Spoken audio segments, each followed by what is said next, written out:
Hello everyone, welcome back to our channel. Today మన favourite serial పొదిరిల్లు episode ఏం జరిగింది తెలుసుకోవాలనుకుంటున్నారా?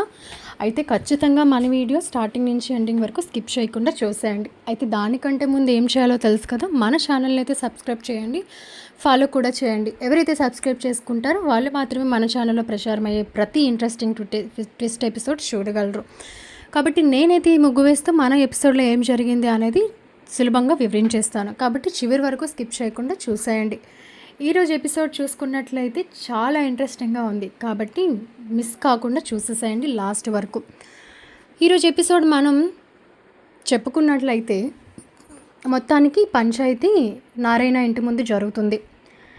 ఇంకా శైలు ఫ్యామిలీ అంతా అక్కడ ఉంటుంది, శైలు తప్ప. ఇక మొత్తానికి ఈ ఫ్యామిలీ అంతా కలిపి ఈ కౌన్సిలర్ సపోర్టుతో ఆ పోలీసులకి వీళ్ళపై లేనిపోని ఆరోపణలు చేస్తారు. కేశవ మంచివాడు కాదని, వాళ్ళ చెల్లిని వెంటపడి హరాస్ చేస్తున్నందుకే వాళ్ళ అన్నయ్య అడిగాడని ఆ పగ పెట్టుకొని నలుగురు అన్నదమ్ములు తనని చితకబాదారని లేనిపోని నిందలు వేసేస్తారు కౌన్సిలర్ ముందు పోలీసులతో వీళ్ళు. పోలీసులు కూడా అది నమ్ముతారు. నమ్మి మీరు ఇంత రౌడీ కుటుంబం అని మిమ్మల్ని అనుకోలేదు, రండి మిమ్మల్ని అరెస్ట్ చేస్తే అన్ని నిజాలు బయటకు వస్తాయి అని చెప్పేసి అనేసరికి ఇంకా మహాలక్ష్మి బయటకు వస్తుంది.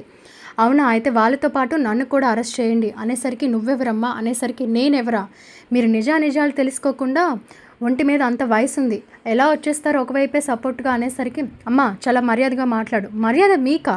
మీరు వచ్చి పెద్ద మనిషిగా అటేం జరిగింది ఇటేం జరిగింది తెలుసుకోవాలి, ఒకవైపే వాదం వినేసి అదే కరెక్ట్ అని చెప్పేస్తే మీకు మర్యాద నేనిచ్చి ఏం చేయమంటారు అని చెప్పేసి మహాలక్ష్మి అంటుంది. అనేసరికి ఏం జరిగింది అంటే ఆ మాట మీరు అడగాల్సింది ఇప్పుడు కాదు, మీరు మా వాళ్ళ నింద వేయకముందు అప్పుడు అడగాలి అనేసరికి ఇంకా పోలీసులు అమ్మ చాలా ఎక్కువ మాట్లాడుతున్నావు, ఏం జరిగిందో చెప్పు అనేసరికి నేను ఎక్కువ మాట్లాడట్లేదు, ఉన్నదే మాట్లాడుతున్నాను, మీకు నిజం తెలుసుకోవాలనే ఆలోచన కంటే వీళ్ళని అరెస్ట్ చేయాలన్న ఆవేశమే ఎక్కువ ఉన్నట్లుంది అనేసరికి ఇంకా వాళ్ళు సైలెంట్ అయిపోతారు. ఇంకా మహాలక్ష్మి ఇంకా వీళ్ళ శైలు వాళ్ళనే కాలర్ పట్టుకొని ఏంట్రా కేశవ వాళ్ళ చెల్లిని లవ్ చేస్తున్నాడు అనే విషయం నీకు తెలిసింది కాబట్టి తను హెరాస్ చేస్తున్నాడు అని మాయ మాటలు చెప్పి కంప్లైంట్ చేస్తావా? నిజానికి వీడు నన్ను వాళ్ళ చెల్లిని కేశవ లవ్ చేస్తున్నాడని తీసుకోలేక అరాయించుకోలేక నన్ను కామెంట్ చేశారు అసభ్యంగా. అది తెలిసిన నా భర్త వీళ్ళంతా కలిపి వీడిని కుమ్మారు, తప్పేముంది, ఒకసారి నా బట్టలు చూడండి, నా అవతారం చూస్తే మీకే అర్థమవుతుంది అనేసరికి ఇంకా కౌన్సిలర్ సైలెంట్ అయిపోతాడు. శైలు వాళ్ళ నాన్న కూడా మంచి ఆయనే కాబట్టి ఏంట్రా అమ్మాయి చెప్పేదంతా నిజమేనా అంటే అదేం లేదు నాన్న, అలా ఏం లేదు అనేసరికి అలా ఏం లేదు అని చెప్పేస్తే అయిపోదు మిస్టర్, కాబట్టి జరిగింది నిక్కచ్చిగా ఒప్పుకో, అప్పుడు రుజువు చేసుకో, అప్పుడు ఎవరిని అరెస్ట్ చేస్తారో నేను చూస్తాను అని చెప్పేసి మహాలక్ష్మి అంటుంది. అనేసరికి ఇంకో వెంటనే ఇంకా వీళ్ళైతే అలా కాదమ్మా, నిన్ను అసభ్యంగా మాట్లాడి కమెంట్ చేశాడని నువ్వు చెప్తున్నావు, వాళ్ళ చెల్లిని హరెస్ట్ చేయడం వల్ల వాళ్ళ చెల్లిని కాపాడుకునే ప్రయత్నంలో తను వచ్చి అడిగితే తనని కొట్టాడని తను చెప్తున్నాడు. సో ఈ వాదాలు తెలియాలంటే ఖచ్చితంగా స్టేషన్కి రండి, అక్కడే తేల్చుకుందాం అని చెప్పేసి పోలీస్ అంటాడు. వెంటనే శైలు వాళ్ళమ్మ అలా గడ్డి పెట్టండి, వీళ్ళు చెప్పేవన్నీ అబద్ధాలే, వాళ్ళ మాటలు మీరు పట్టించుకోవద్దు, మా అబ్బాయి దెబ్బలు చూసారా, అయ్యో బాబోయ్ ఒళ్ళంతా కమిలిపోయింది, ఎలా కొట్టారో, వీళ్ళ చేతులు ఇరిగిపోను ఇలా అలా అని చెప్పి తిడుతుంది శైలు వాళ్ళమ్మ. ఇంకా వెంటనే నారాయణ నువ్వు అసలు ఆడదానిలా ఉన్నావా, ఈవిడ్ని ఎలా అండి మీరు భరిస్తున్నారు, కాస్తైనా ఆడదానికి ఉన్న రూపురేఖలు ఉన్నాయి ఆ మాటల్లో అని అనేసరికి ఏంట్రా నువ్వు మాట్లాడేదని చెప్పేసి నారాయణ మీదకి వెళ్ళిపోతుంది శైలు వాళ్ళమ్మ. ఇంకా వీళ్ళిద్దరు తగాదా పడేసరికి ఇంకా క్యాష్వా వీళ్ళు వచ్చి ఆపుతారు. ఆపేసరికి ఇంకా ఈలోపు శైలు వస్తుంది. శైలు వచ్చి అరెస్ట్ చేస్తారా, సరే చెయ్యండి, కానీ వాళ్ళని కాదు మా అమ్మని మా అన్నయ్యని అరెస్ట్ చెయ్యండి అని చెప్పేసి అంటుంది. అనేసరికి ఇంకా శైలు వాళ్ళ నాన్న వీళ్ళంతా షాక్ అవుతారు. ఏంటమ్మా నువ్వెందుకు ఇక్కడికి వచ్చావు అంటే నాకు నిజమంతా ఇప్పుడే తెలిసింది, నేను కాలేజ్ నుంచి వస్తే అందరూ నన్ను విచిత్రంగా చూస్తున్నారు, ఏంటో నాకు అర్థం కాలేదు, అయితే మెకానిక్లో కేశవతో పాటు పనిచేస్తే ఒకడు నాకు చెప్పాడు ఇలా అయింది అని చెప్పేసి, సో నేరుగా ఇక్కడికి వచ్చాను. ఇన్స్పెక్టర్ ఇప్పుడు నేను చెప్తున్నా వినండి, నేను కేశవ ప్రాణంగా ప్రేమించుకుంటున్నా కాబట్టి మమ్మల్ని విడదీసే ప్రయత్నంలో మా అన్నయ్య వాళ్ళ ఇంటి వదన్ని అసభ్యంగా కమెంట్ చేసి తన చున్నీ లాగి పడేసేలా చేశాడు. సో తన కింద కూడా పడిపోయింది. ఆ విషయం తెలుసుకున్న వీళ్ళంతా వెళ్ళి మా అన్నయ్యని కొట్టారు. సో వాళ్ళ ఆడపిల్లని అన్నందుకు వాళ్ళు చేసుకున్నారు కానీ నన్ను అన్నట్టుగా వీళ్ళు చెప్పిన స్టేట్మెంట్ చాలా రాంగ్. మా ఇద్దరి ప్రేమ విషయం ఇంట్లో ఇష్టం లేక మా అమ్మ మా అన్నయ్య ఆడుతున్న డ్రామా ఇది. సో వీళ్ళ మాటలు తీసుకొని మీరు కంప్లైంట్ తీసుకుంటే మాత్రం అనవసరంగా మీ ఉద్యోగాలకే ముప్పు అనేసరికి ఇంక వెంటనే శైలు వాళ్ళమ్మ శైలు పట్టుకొని నువ్వు మా ఇంట్లో చెడబుట్టావు కదే, ఏం మాట్లాడుతున్నావే, నిన్ను వాడు అరెస్ట్ చేస్తున్నాడు కాబట్టి అన్నయ్య వెళ్ళి వాడిని అడిగితే వాళ్ళకి తిరిగి సపోర్ట్ చేస్తున్నావు అంటే నేనేం చిన్న పిల్లని కాదు నన్ను హెరెస్ చేస్తే నేను అలా చెప్పకపోవడానికి. అయినా మేమిద్దరం ప్రేమించుకుంటున్నామంటే హెరెస్ చేస్తున్నానని అబద్ధం చెప్తారేంటి అనేసరికి వాళ్ళ నాన్న శైలు నువ్వు సైలెంట్గా ఉండు అంటే ఊరుకోండి నాన్న మీరు కూడా వీళ్ళతో పాటు ఏంటి, నేను చాలా రోజుల నుంచి మీకు చెప్తున్నా నాకు కేశవ అంటే ఇష్టమని.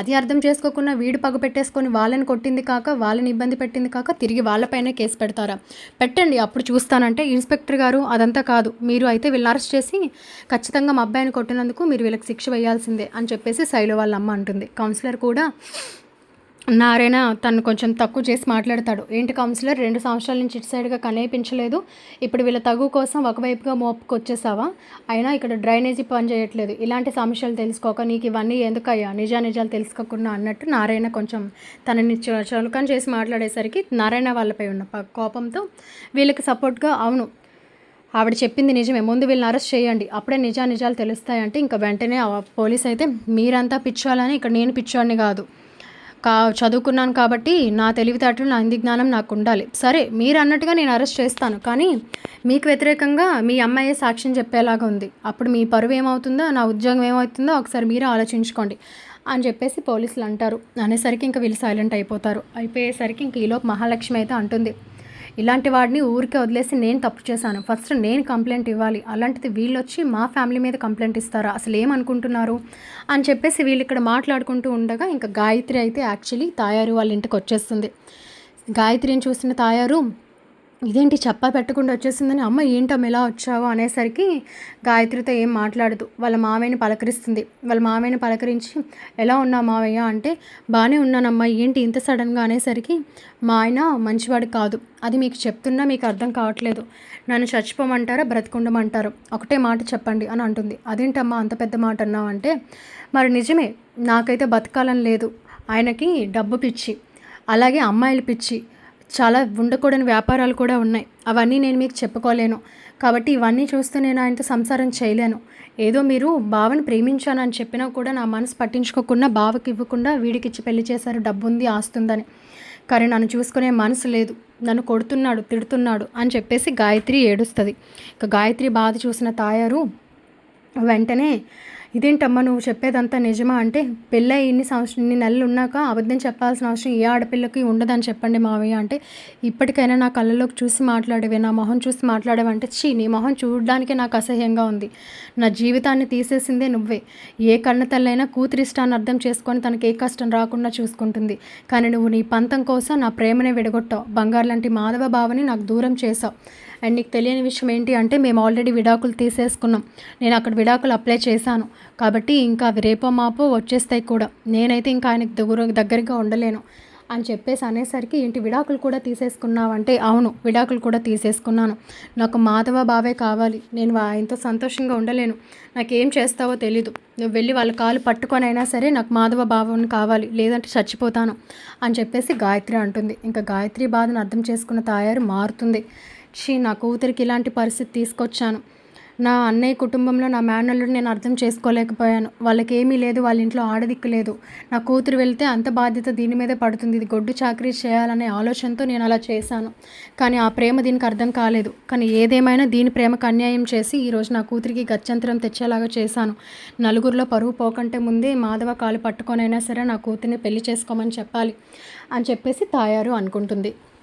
ఇంకా అనుకునేసరికి వెంటనే ఇంకా గాయత్రి చేతులు పట్టుకొని ఇప్పుడు నేనేం చేస్తానో చూడు, నువ్వు నన్ను నమ్మటానికైనా వెళ్ళి వాళ్ళ కాలు పట్టుకొని నేను పెళ్లి చేసుకోమని అడుగుతాను, ఇంకా వాళ్ళు చేసుకుంటే సరే లేకపోతే ఇంకా నీకు బదులుగా నేనే చచ్చిపోతాను, నువ్వేం చేసుకోవాల్సిన అవసరం లేదు అని చెప్పేసి ఇంకా మొత్తానికి తాయారు అయితే అక్కడికి వెళ్ళేసరికి పంచాయతీ జరుగుతూ ఉంటుంది. అసలు ఆ పంచాయతీ ఏంటో అర్థం కాదు, ఏంటి ఇక్కడ అనేసరికి అక్కడున్న ఆవిడ విషయం అంతా చెప్తుంది. ఇలా కేశవ అని ఆ అమ్మాయి శైలు ప్రేమించుకుంటున్నారట. ఆ విషయం వీళ్ళ అన్నయ్యకి తెలిసి మహాలక్ష్మి ఏడిపించాడంట. అందుకని చెప్పి వీళ్ళంతా కొట్టారని వీళ్ళ మీద తిరిగి నిందలు వేస్తున్నారని వాళ్ళు అంటున్నారు. మరి ఏం జరిగిందో మాకైతే తెలీదు అని చెప్పేసి అనేసరికి, ఎవడ్రా నా మేనల్లుడి మీద నిందలు వేయడానికి? నా మేనల్లుళ్ళంత బంగారం ఎవరూ ఉండరు, ఏమనుకుంటున్నారు? ఒక్కొక్కడు తాట తీస్తానంటే నీకేంటమ్మా సంబంధం అని చెప్పేసి పోలీసు అడిగేసరికి, ఇది నా అన్న కుటుంబం, నేను నా అన్న చెల్లెల్ని, నాకు కాకపోతే ఇంకెవరికి ఉంటుంది సంబంధం?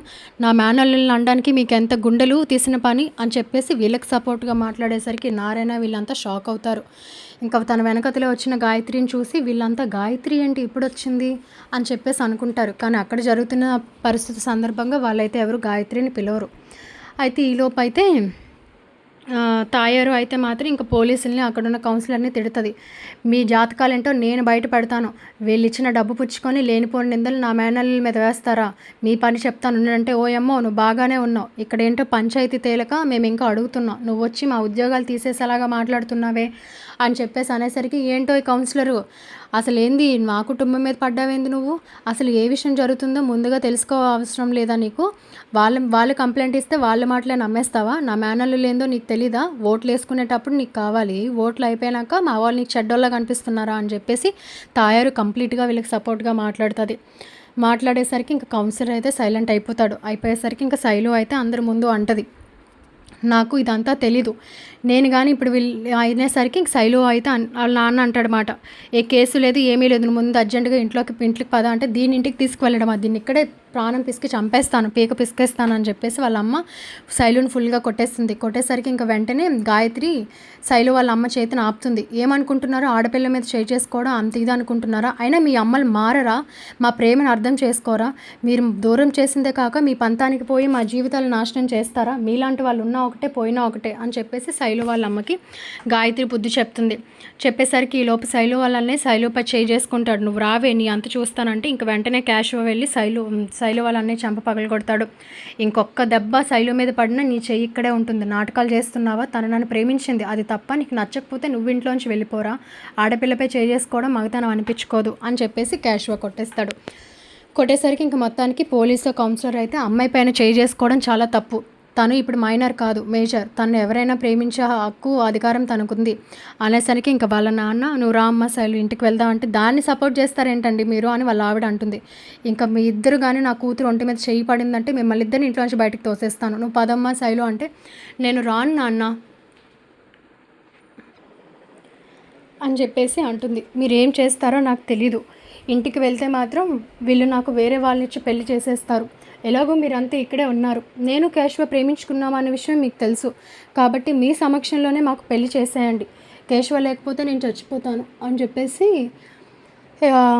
శైలు అంటుంది. అనేసరికి ఇంకా పోలీసులు అయితే అంటారు, లేదమ్మా అది కరెక్ట్ కాదు, నువ్వు విషయం చెప్పావు, ఒకవేళ నేను కేశవ కాకుండా వేరే ఎవరికైనా ఇచ్చి పెళ్లి చేస్తే నువ్వు డైరెక్ట్గా వచ్చి మాకు కంప్లైంట్ చెయ్యి, ఇగో ఇది నా నెంబరు, పోలీస్ స్టేషన్కి కూడా నువ్వు కాల్ చేయొచ్చు అని చెప్పేసి చెప్తారు. చెప్పేసరికి ఇంకా ఈ లోపు అయితే ఇంక వాళ్ళు అక్కడ చెప్పేసి వెళ్ళిపోతుండగా గాయత్రి, ఒక్క నిమిషం నా కోసం ఆగండి, మీరంతా ఇక్కడ దేనికోసం చేరారో నాకు ఇప్పుడు అర్థమైంది, ఇక్కడ విషయం వేరేనా, ఇక్కడ నా సమస్య కూడా ఒకటి పరిష్కారం చేయడానికి నాకు అవసరం ఉంది, నాకు మాధవ కావాలి, మా అమ్మ ఉంది కదా, మా అమ్మ నాకు ఇష్టం లేని పెళ్లి చేసింది, ఆయనకి చాలా అలవాట్లు ఉన్నాయి, నన్ను చాలా కష్టపెట్టాడు, మేము డివోర్స్ కూడా తీసేసుకున్నాం, నేను ఈరోజు మా పుట్టింటికి వచ్చేసాను, నాకైతే మా మాధవ బావ కావాలి, అది వీళ్ళెవరూ ఒప్పుకోరు, మా అమ్మ అయితే మాత్రం నాకు నమ్మకం లేదు, కాబట్టి మీరే మా ఇద్దరిని కలపాలి అని చెప్పేసి అనేసరికి కౌన్సిలర్ అయితే, ఏంటి మాధవ గాయత్రి చెప్తుంది నిజమా అంటే, అదేం లేదు, మేము ఒకప్పుడు ప్రేమించుకున్నాం, కానీ ఇప్పుడు తను ఒకటి భార్య అంటే, అదేంటి మాధవ అలా అంటో, తను ఇప్పుడు ఒకటి భార్య ఎలా అవుతుంది, తను విడాకులు తీసేసుకొని వచ్చింది, నా అల్లుడు మంచివాడు కాదని నాకు ఇప్పుడే నిజం తెలిసింది, నన్ను క్షమించు, మీకేం లేదు, మీ ఇంట్లో ఆడదిక్కు లేదు, బాధ్యత అంతా నా కూతురు పైనే పడుతుందన్న దురాలోచనతో నేను మిమ్మల్ని దూరం చేయాలనుకున్నాను, కానీ చివరికి నా కూతురు పరిస్థితి ఇలా అవుతుంది అనుకోలేదు అనేసరికి ఇంకా వెంటనే నారాయణ, ఓహో బాగున్నప్పుడు మీకు అవసరం లేదు, నీ కూతురు జీవితం ఇలా అయిపోయింది అనేసరికి ఈరోజు అన్నయ్య కుటుంబం గుర్తొచ్చిందా, అందుకేనా తెగ అన్నయ్యకి సపోర్ట్ చేస్తా మాట్లాడిస్తున్నావు అనేసరికి ఇంకా వెంటనే మహాలక్ష్మి, అదేంటండి అలా మాట్లాడతారు, మనిషికి ఒక అవకాశం ఇవ్వాలి కదా, ఇప్పుడు ఆవిడేమంటుంది, మాధవ బావగారికి ఇచ్చే కదా పెళ్లి చేయమంటుంది. ఏమో ఇన్ని రోజులు బావగారు కూడా పెళ్లి కోసం దేనికోసం ఆలోచించలేదు. సో మాధవ్ గారికి కూడా ఒక తోడు కావాలి. గాయత్రి మనసులో ఇప్పటికీ తనే ఉన్నాడు. వాళ్ళిద్దరూ ఒక్కరోజు కూడా అన్యోన్యంగా లేరు పెళ్ళయ్యాక అని చెప్తుంది కదా. పేరుకు మాత్రమే పెళ్ళయింది. తన భర్తతో ఎప్పుడూ కలిసి లేదు. తన నిజస్వరూపం తెలుసుకున్న తను ఈరోజు మాధవ కోసం విడాకులు ఇచ్చేసి ఇంత దూరం వచ్చింది. తన అమ్మను కూడా ఒప్పించుకుంది. తాయారు గారి మాటలు చూస్తుంటే ఆవిడ కూడా మారింది. కాబట్టి ఒక్కసారి ఆలోచించండి అనేసరికి నారాయణ సైలెంట్ అయిపోయేసరికి ఇంకా మహాలక్ష్మి మాటే చక్రి మాట్లాడతాడు. కాబట్టి సభాష్ భలే చెప్పావు మహాలక్ష్మి. కాకపోతే మాకైతే కోపం ఉంది. ఆ రోజు మా అన్నయ్య ఎంత బాధపడ్డాడో నీకు తెలీదు. మేము చాలా ప్రాధేయపడ్డాం. అయినా మా గాయత్రినిచ్చి మా అన్నయ్యకి పెళ్లి చేయలేదు. ఈరోజు వచ్చి అడగగానే ఎలా చేసేస్తాము అంటే, అదేంటి చక్రి మీరు కూడా అలా మాట్లాడుతున్నారు. ఆ రోజు అయిపోయిన దానికోసం మనం మాట్లాడి సాధించేది ఏం లేదు. ఆడపిల్ల ఇంతమందిలో మాధవ కావాలని అడుగుతుంది. వాళ్ళిద్దరికీ పెళ్లి చేస్తే సంతోషంగా ఉంటారు. మీకు కూడా ఇంట్లో ఒక తోడున్నట్టు ఉంటుంది. ఒకసారి ఆలోచించండి అని చెప్పేసి అనేసరికి ఇంక వెంటనే కేశవ ఒప్పుకో అన్నయ్య, గాయత్రి నీకోసమే వచ్చేసింది కాబట్టి తనేంటిదో నీకు తెలుసు కదా ఇంకా అనేసరికి మాధవ అయితే ఆలోచనలో పడతాడు. ఇంకా వెంటనే తాయారు వెళ్ళి మాధవ కాలు పట్టుకుంటుంది. ఒప్పుకోనైనా ఇవి నువ్వు నా అల్లుడు లెక్క కాదు, కొడుకు లెక్క అడుగుతున్నా. నా తప్పులన్నీ క్షమించు. నా కూతుర్ని పెళ్లి చేసుకో. నేను చేసిన పాపానికి ప్రాయశ్చిత్తం నువ్వు నన్ను క్షమించడమే అని చెప్పేసి అంటుంది. అనేసరికి ఇంకా వెంటనే మాధవ ముందు లేవండి మీరు మీద నుంచి అనేసరికి, లేదు నువ్వు గాయత్రిని పెళ్లి చేసుకుంటానంటే కానీ నేను లేవను. దాని జీవితాన్ని నాశనం చేసేసింది నేనే. దాని జీవితాన్ని బాగు పెట్టాల్సిన అవసరం కూడా నాకే ఉంది. దయచేసి నా కూతురికి ఒక కొత్త జీవితాన్ని ప్రసాదించు అని చెప్పేసి అనేసరికి ఇంకా వెంటనే మాధవ ముందు లేవండి ఇక్కడి నుంచి అంటే, లేదు నువ్వు ఒప్పుకుంటే కానీ లేవను అని చెప్పేసి తాయారు అంటుంది. తాయారు అంతలా మారడం గాయత్రి చూసి సంతోషిస్తుంది. కానీ ఏదైనా తను చేసిన తప్పుకి ప్రాయశ్చిత్తం చేసుకుంటుంది అని చెప్పేసి గాయత్రి అయితే నువ్వు లేవమ్మ కాలు మీద నుంచి అని కూడా అనదు.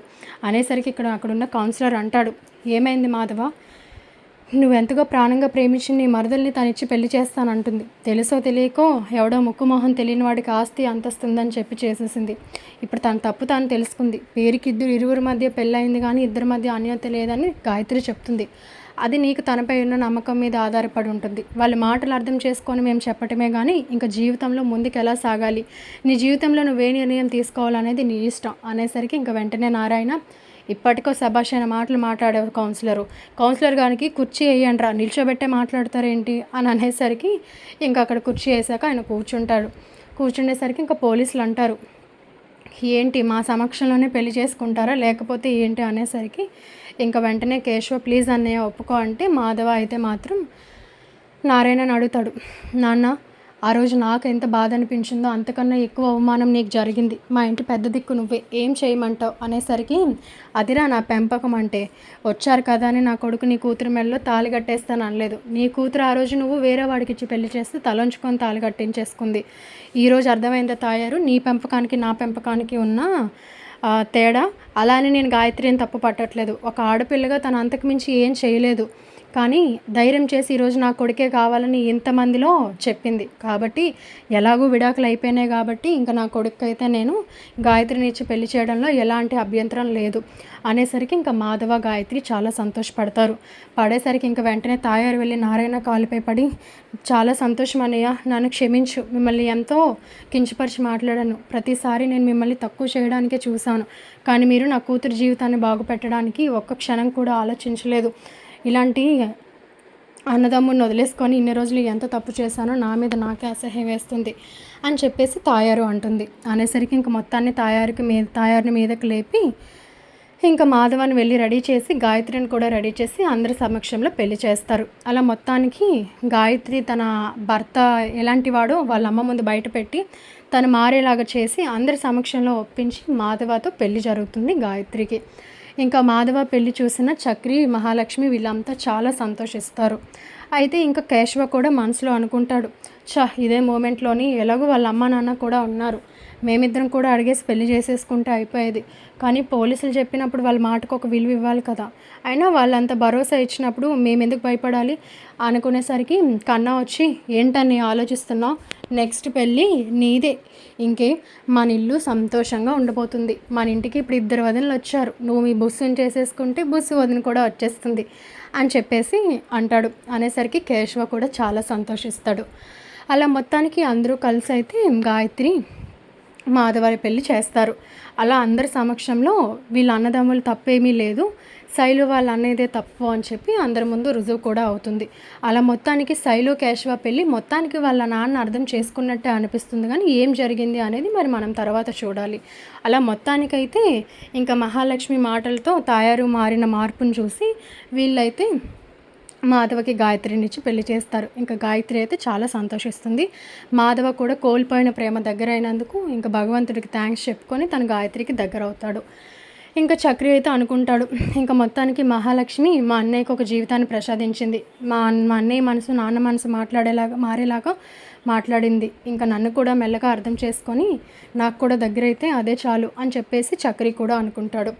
ఇంకా చక్రి ప్రతి విషయంలో తను సపోర్ట్ చేస్తున్న మహాలక్ష్మి ప్రతిదీ అబ్జర్వ్ చేస్తూ చక్రిని కూడా మెల్లమెల్లగా అర్థం చేసుకొని అనుకున్నట్టుగానే చక్రికి కొంచెం కొంచెం దగ్గర అవుతూ ఉంటుంది మహాలక్ష్మి.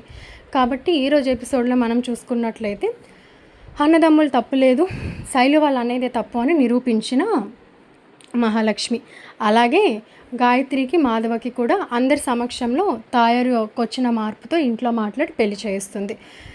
ఇది జరిగిన ఎపిసోడ్. కాబట్టి మరికొన్ని ఇంట్రెస్టింగ్ ట్విస్ట్ ఎపిసోడ్స్ తెలుసుకోవాలనుకుంటే ఖచ్చితంగా మన ఛానల్ని సబ్స్క్రైబ్ చేసి ఫాలో చేయండి. పైన కనిపిస్తున్న బెల్ ఐకాన్పై ఆల్ టైప్ చేస్తే మేము పోస్ట్ చేసే ప్రతి వీడియో మీరు నోటిఫికేషన్ ద్వారా ఈజీగా చూడగలరు. కాబట్టి మన ఛానల్ని అయితే సబ్స్క్రైబ్ చేసుకోవడం మర్చిపోవద్దు, ఫాలో కూడా చేయండి. అలాగే కమెంట్లో నేను వేసిన ముగ్గు ఎలా ఉంది అనేది కమెంట్ చేసేసేయండి ఫ్రెండ్స్. మీ అందరికీ thank you so much. Keep watching our channel and don't forget to subscribe.